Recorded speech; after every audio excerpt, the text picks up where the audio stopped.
A secret that would reveal exactly who deserved to be part of my future and who didn't. I didn't argue. I didn't seek revenge. And I didn't warn anyone about what I was about to do. Instead, I quietly stepped back and watched.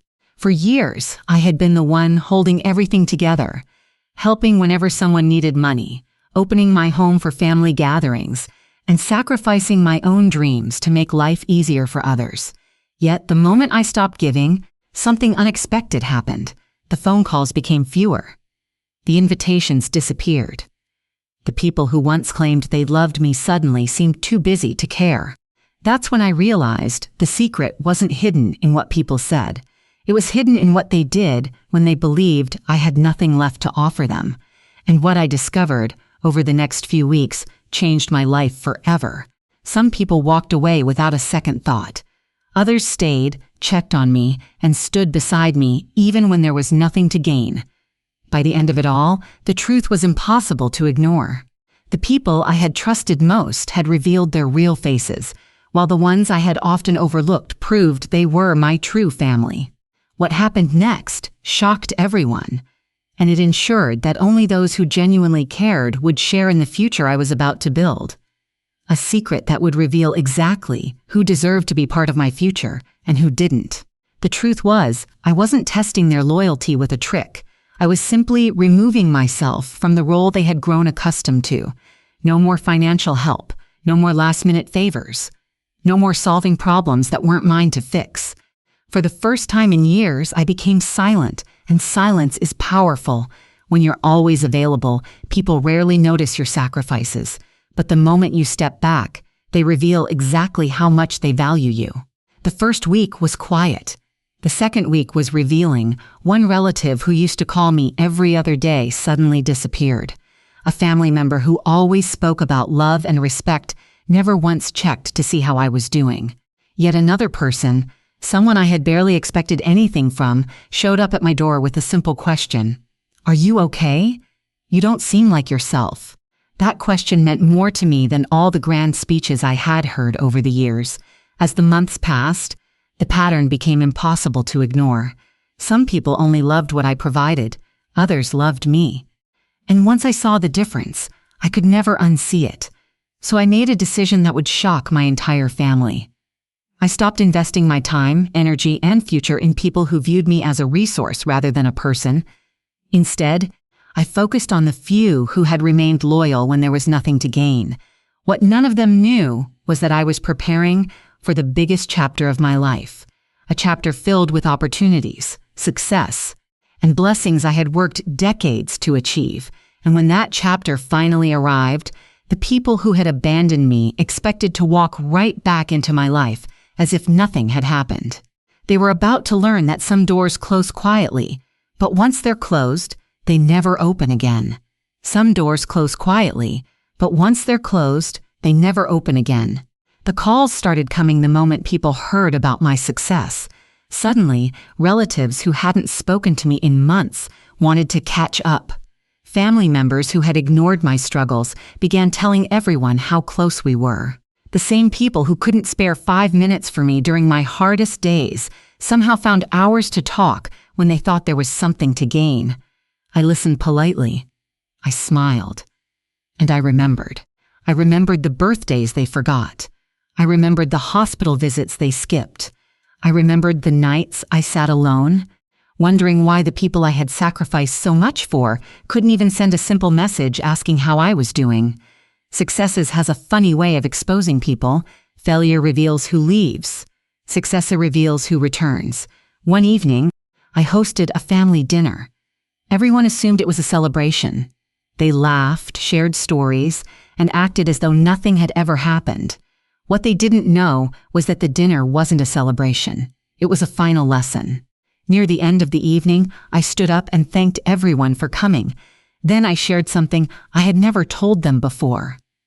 I explained how, over the past year, I had kept a journal, not a journal of money, not a journal of favors, a journal of effort. Every call returned, every visit made, every act of kindness shown when there was no reward attached. The room fell silent. People exchanged nervous glances. For the first time, they realized I had been paying attention. I wasn't interested in excuses anymore. I wasn't interested in apologies that only appeared after success. I was interested in character, and character is revealed when nobody is watching. That night, I announced a decision that stunned everyone. The future I was building, my time, my trust, my opportunities, and everything I had worked for would be shared only with the people who had stood beside me when life offered them no advantage for doing so. Some faces turned pale, others lowered their eyes. But a few people smiled. Those were the people who had never needed a reward to be loyal. And in that moment, I felt something I hadn't felt in years, peace, because the secret had done exactly what it was meant to do. It revealed who deserved a seat at my table, and who had already chosen to walk away from it long ago, because the secret had done exactly what it was meant to do. It revealed who deserved a seat at my table, and who had already chosen to walk away from it long ago. For a while, I thought that would be the end of the story. I was wrong. 3 weeks later, my nephew called. His voice was hesitant. "There's something you need to know." Apparently, the family dinner had become the main topic of conversation among relatives. The people who had been exposed that night weren't reflecting on their actions. Instead, they were angry, not because they had hurt me, because they had been caught. Some claimed I had changed. Others insisted I was holding grudges. A few even told people I thought I was better than everyone else, because my life had improved. When I heard that, I laughed, because the truth was exactly the opposite. Success hadn't changed me. It had simply removed my fear of disappointing people who never truly cared about me. For years, I had said yes because I wanted peace. I had stayed silent because I wanted harmony. I had tolerated disrespect because I wanted to keep the family together. But eventually, I learned a painful lesson. Keeping the peace and sacrificing yourself are not the same thing. One evening, while organizing old photographs, I found a picture taken nearly 20 years earlier. Everyone was there: parents, siblings, children, friends. At first, the picture made me smile. Then it made me emotional, because I realized something. The people in that photo had all started from the same place, but over time, their choices had taken them in different directions. Some had chosen gratitude. Others had chosen entitlement. Some had built relationships. Others had built expectations, and those choices had created the distance that now existed between us. As I sat there looking at the photograph, my phone buzzed. It was a message from one of the relatives who had ignored me during my hardest year. The message was short: "I think we should talk." A year earlier, I would have responded immediately. This time, I didn't. Not because I was angry, not because I wanted revenge, but because I had finally learned that access to my life was a privilege, not an obligation. People often think forgiveness means returning things to the way they were. It doesn't. Forgiveness can mean wishing someone well while still refusing to give them another opportunity to hurt you. That realization changed everything. And as I looked out the window that night, I felt grateful, not for the betrayals, not for the disappointments, but for the clarity they had given me. Because once you know who people really are, you stop chasing approval. You stop begging for respect. And you stop carrying relationships that only survive because you're the one doing all the work. For the first time in decades, my future felt light, and I knew the best chapter of my life wasn't behind me. It was finally beginning. And I knew the best chapter of my life wasn't behind me. It was finally beginning. A month later, something happened that confirmed I had made the right decision. My attorney called. For years, I had quietly built investments, purchased properties, and saved for the future. It wasn't overnight success. It was the result of decades of discipline, sacrifice, and hard work. Now, everything was in place: the estate plan, the trust, the inheritance structure. Every detail had been finalized, and for the first time, I felt completely at peace with where everything go. Not because of blood, not because of obligation, but because of character. I had spent most of my life believing family was about who shared your name. Now I understood that family is about who shares your values. A few days after the paperwork was completed, I received another invitation to a family gathering. The irony wasn't lost on me. The same people who couldn't make time for me when I was struggling suddenly wanted me front and center at every event. This time, I declined. Politely, no arguments, no explanations, just a simple, "Thank you, but I won't be attending." The reaction was immediate. Moss flooded in. Some were angry, some were manipulative, some tried to make me feel guilty. But one message stood out. It came from a cousin who had rarely spoken to me over the years. "I think they're upset because they assumed you'd always be there, no matter how they treated you." I read that message several times because it captured the truth perfectly. People often mistake kindness for weakness. They mistake patience for permission. And they mistake loyalty for something they can endlessly take for granted. Until one day they discover they've reached the limit, not because the kind person became cruel, but because the kind person finally learned their worth. That evening, I sat on the porch watching the sunset. The sky glowed orange and gold. The world was quiet, and for the first time in a very long time, there was no drama to solve, no expectations to meet, no pressure to earn anyone's approval, just peace. Then my phone rang. It was one of the few people who had remained by my side throughout everything. The person who had checked on me when nobody else did. The person who had never asked for anything. The person who had proven, through actions rather than words, what loyalty truly looked like. As we talked and laughed, I realized something profound. The greatest reward wasn't the success. It wasn't the money. It wasn't the vindication.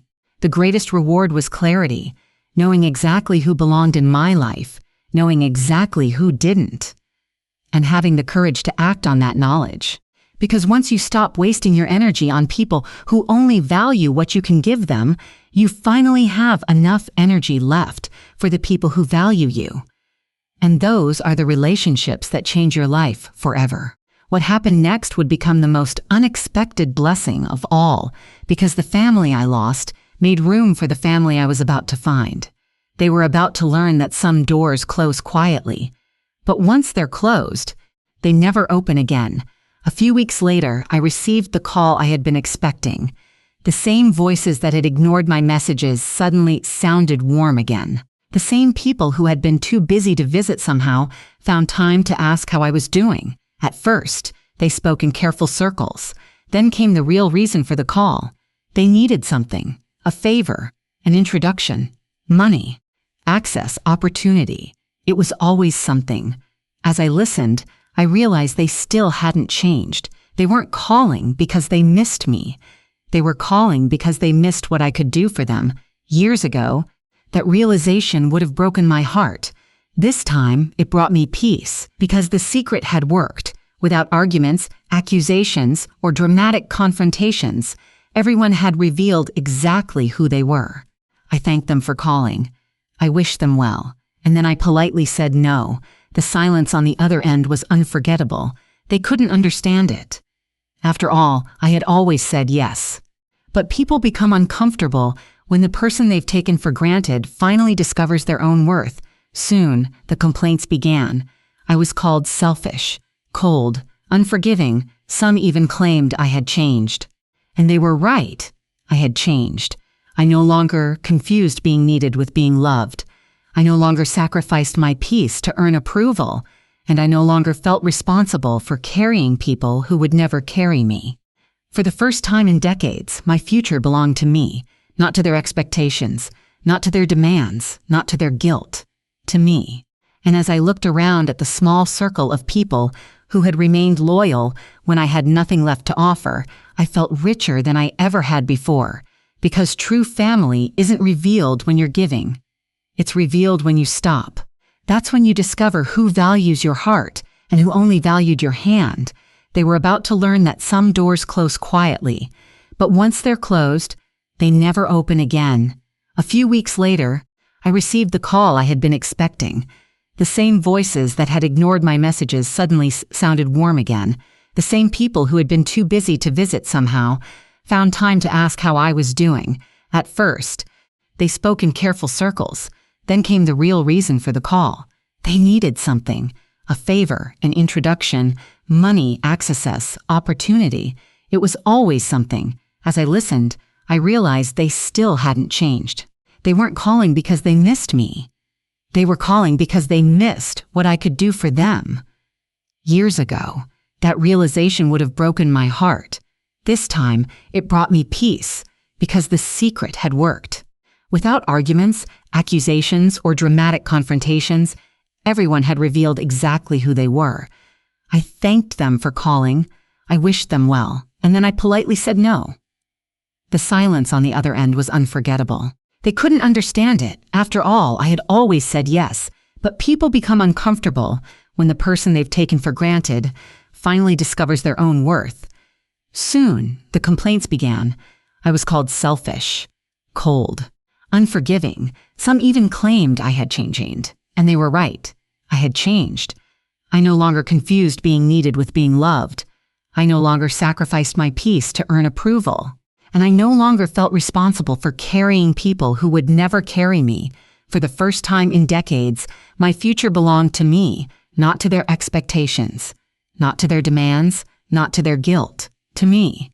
And as I looked around at the small circle of people who had remained loyal when I had nothing left to offer, I felt richer than I ever had before.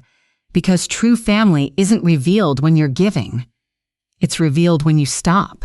That's when you discover who values your heart and who only valued your hand. They were about to learn that some doors close quietly, but once they're closed, they never open again. A few weeks later, I received the call I had been expecting. The same voices that had ignored my messages suddenly sounded warm again. The same people who had been too busy to visit somehow found time to ask how I was doing. At first, they spoke in careful circles. Then came the real reason for the call. They needed something. A favor, an introduction, money, access, opportunity. It was always something. As I listened, I realized they still hadn't changed. They weren't calling because they missed me. They were calling because they missed what I could do for them. Years ago, that realization would have broken my heart. This time, it brought me peace, because the secret had worked. Without arguments, accusations, or dramatic confrontations, everyone had revealed exactly who they were. I thanked them for calling.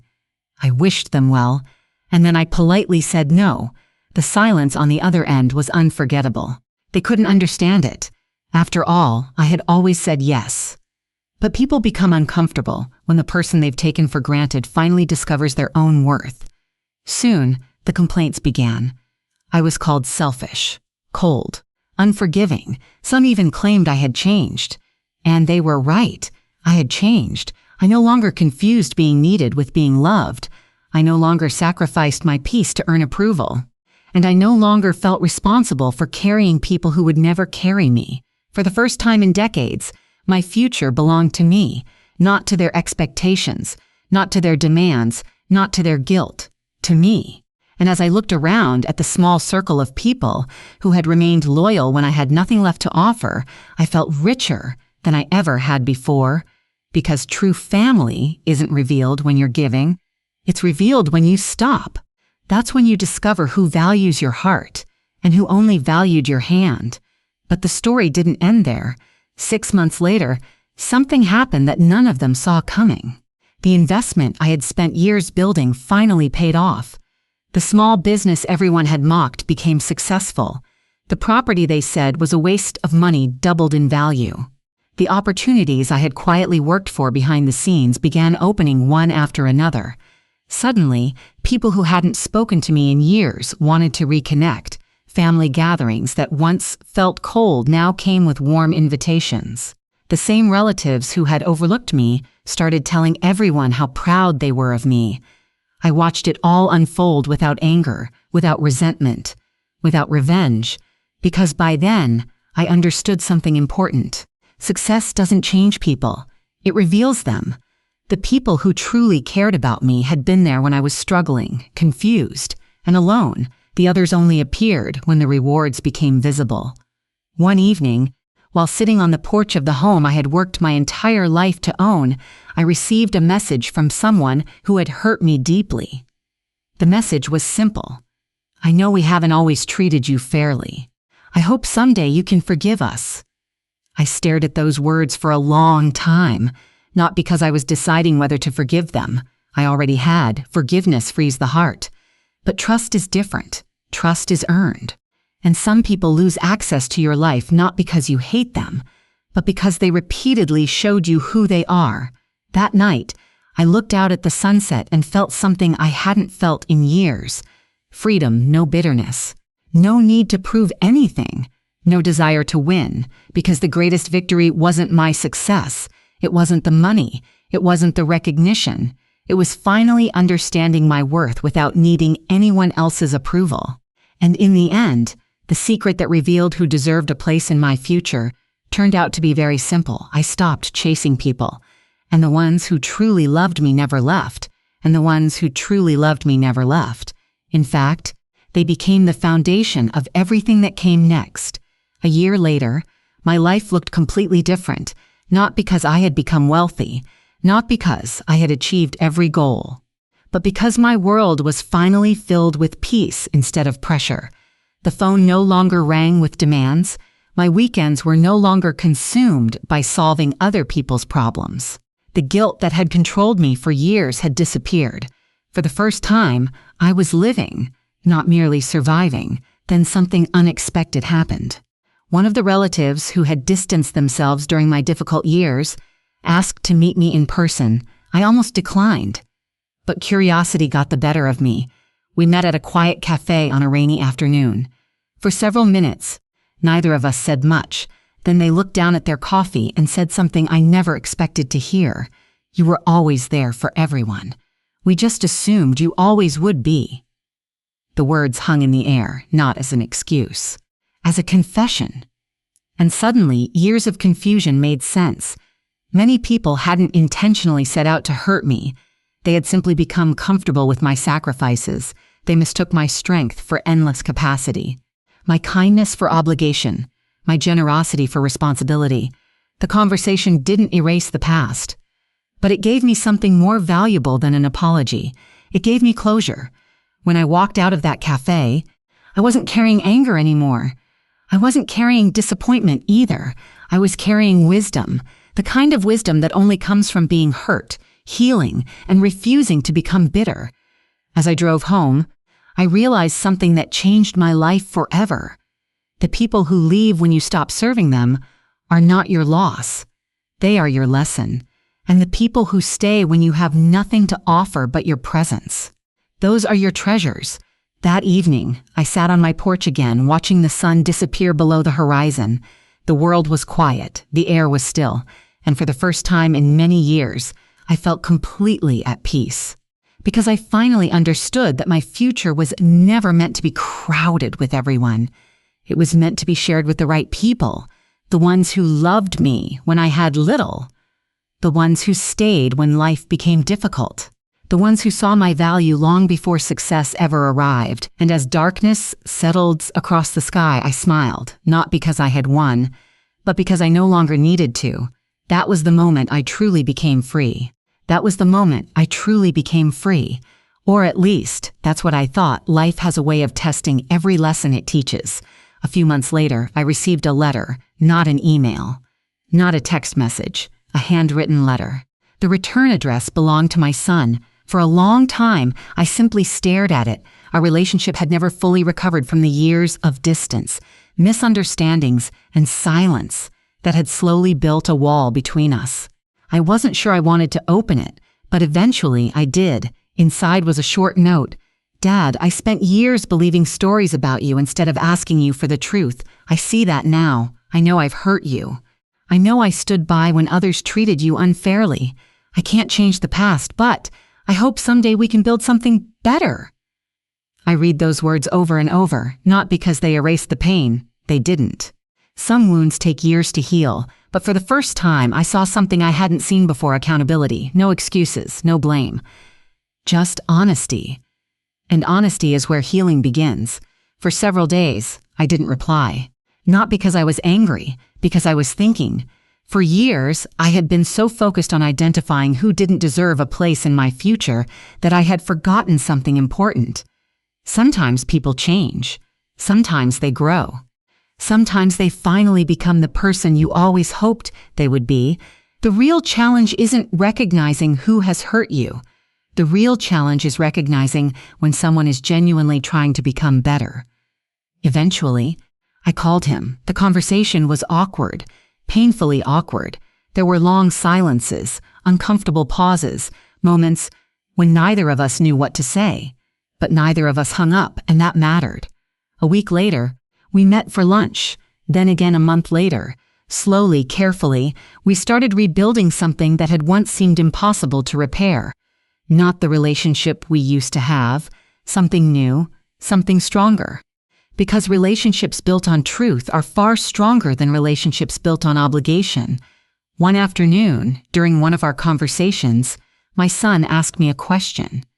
"Dad, after everything that happened, how did you move on?" I smiled, because the answer had taken me years to learn. I stopped waiting for people to become who I wanted them to be. He looked confused, so I explained.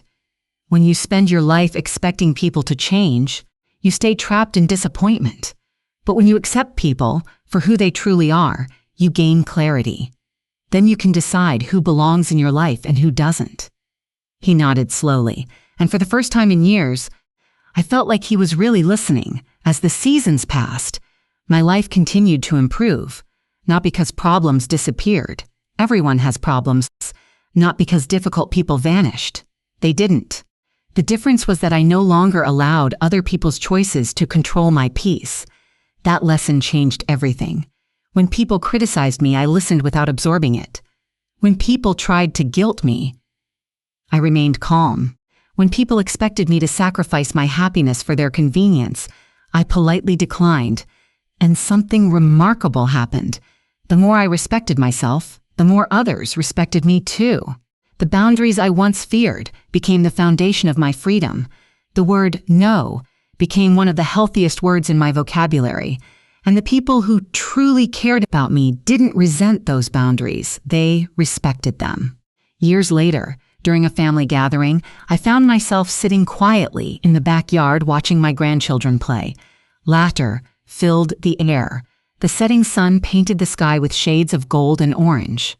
The same relatives who had once created so much drama were there. Some relationships had healed. Others had not. But for the first time, it no longer mattered.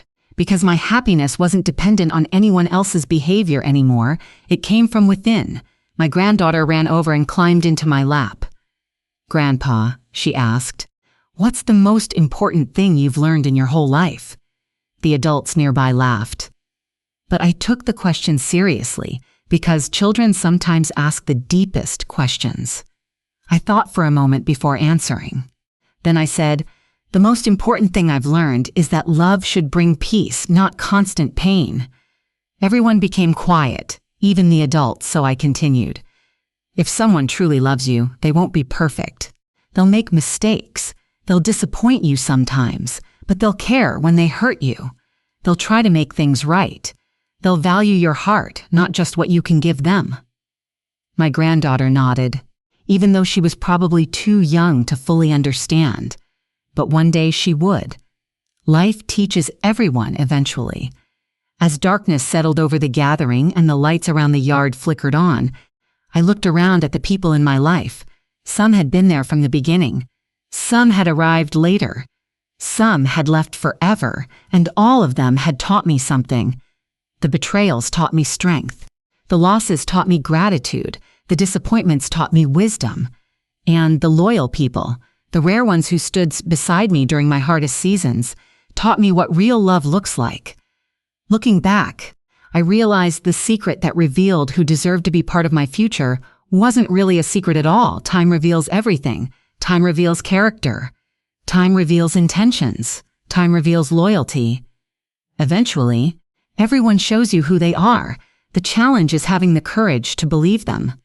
I spent years thinking I needed revenge against the people who had hurt me. I was wrong. The greatest revenge was building a beautiful life without bitterness.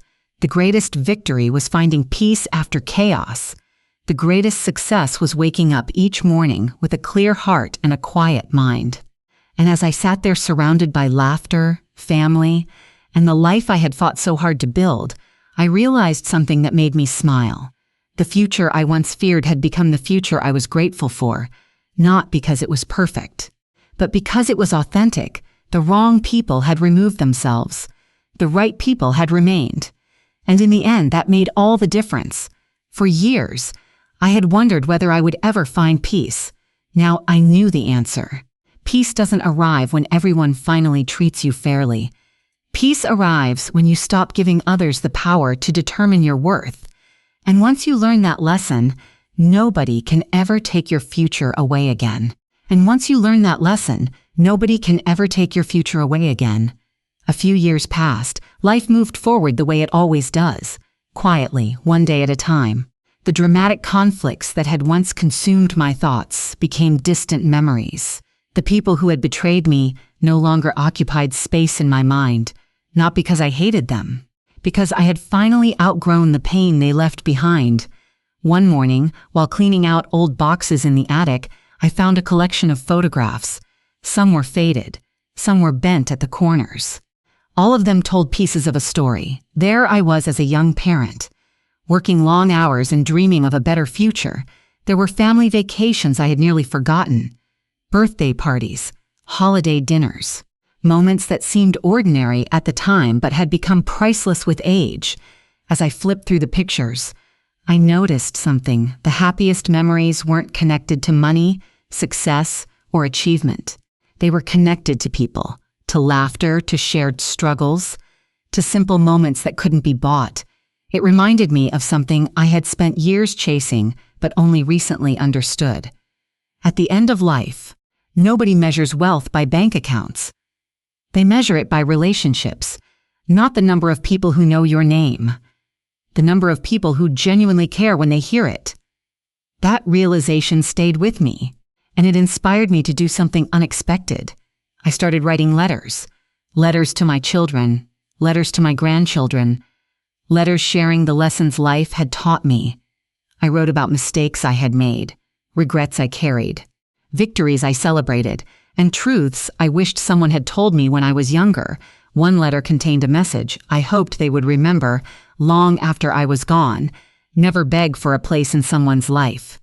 If they value you, they'll make room for you. If they don't, let them go with dignity. Another said, protect your peace. It is one of the most valuable things you will ever possess. But the final letter contained the lesson that mattered most. Don't waste years trying to win the approval of people who are determined not to see your worth. Spend those years becoming the person you were created to be. Years later, when my hair had turned completely gray and my steps had become slower, my grandson found those letters. One evening he sat beside me and said, "Grandpa, I read what you wrote." I smiled. "And what did you learn?" He thought for a moment, then he answered, "I learned that strength isn't fighting everyone who hurts you." I nodded. "Go on. It's walking away from what destroys your peace and building a better life instead." For a moment, I couldn't speak, because after everything I had lived through, everything I had lost, and everything I had learned, he had understood the lesson perfectly. I looked out toward the horizon where the sun was beginning to set, the same way it had thousands of times before, and yet it felt different, because I wasn't looking backward anymore. I wasn't thinking about betrayals or disappointments or the people who failed me. I was thinking about gratitude, gratitude for the lessons, gratitude for the healing, gratitude for the people who stayed. And as the sky turned gold, I realized that the greatest gift life had given me wasn't success. It wasn't revenge. It wasn't even justice. It was wisdom. The wisdom to know when to hold on, the wisdom to know when to let go, and the wisdom to understand that every ending, no matter how painful, can become the beginning of something beautiful. I closed my eyes and smiled, because after all those years, I finally knew something with complete certainty. The people who were meant to walk beside me had found their way into my life, and the ones who weren't had already taught me everything I needed to know. The years that followed felt quieter than anything I had ever known. Not empty, just clear. The noise that once surrounded my life had slowly faded, replaced by something far more valuable: stability. No more emotional storms, no more constant proving, no more carrying relationships that were never meant to be carried alone. One by one, life simplified itself. The circle around me didn't get bigger. It got truer. And strangely, that was enough. On my last birthday, my family gathered again. Not the large, complicated crowd from the past, but a smaller group. The ones who had stayed, returned, or grown into understanding over time. There were no dramatic speeches, no forced smiles, no hidden expectations, just presence. My son sat beside me that evening. We didn't talk about the past much anymore. We had already said what needed to be said in the years of rebuilding that followed. But before the night ended, he asked me one final question. "Do you ever think about everything that happened before?" I looked at him for a long moment, then I answered honestly. "Sometimes, but not with pain anymore. With understanding." He nodded, waiting, so I continued. "People don't always know what they're doing when they take you for granted. Some are selfish, some are unaware, some are simply following habits they never questioned. But in the end, it doesn't matter why they did it. What matters is what you allow to continue." He stayed quiet, and I added the final truth I had learned the hard way. Love without respect is not love, and loyalty without care is not loyalty. Once I understood that, everything changed. That night, after everyone left, I stayed outside longer than usual. The air was cool, the sky was full of stars, and for the first time in my life, I didn't feel like I was trying to fix anything anymore. There was nothing left to prove, nothing left to chase, nothing left to rebuild. Everything that was meant to stay had already stayed. Everything that was meant to leave had already gone. And I realized something simple, but powerful. Life was never punishing me. It was filtering me, removing what didn't belong, strengthening what did, guiding me, even through pain, toward a quieter kind of happiness. As I stood up to go inside, I paused for a moment and looked back at the night sky. Not as someone carrying a heavy past, but as someone finally at peace with it. And in that silence, I understood the ending of my story. It was never about losing people. It was about finding myself. And once I did, I never needed to look back again.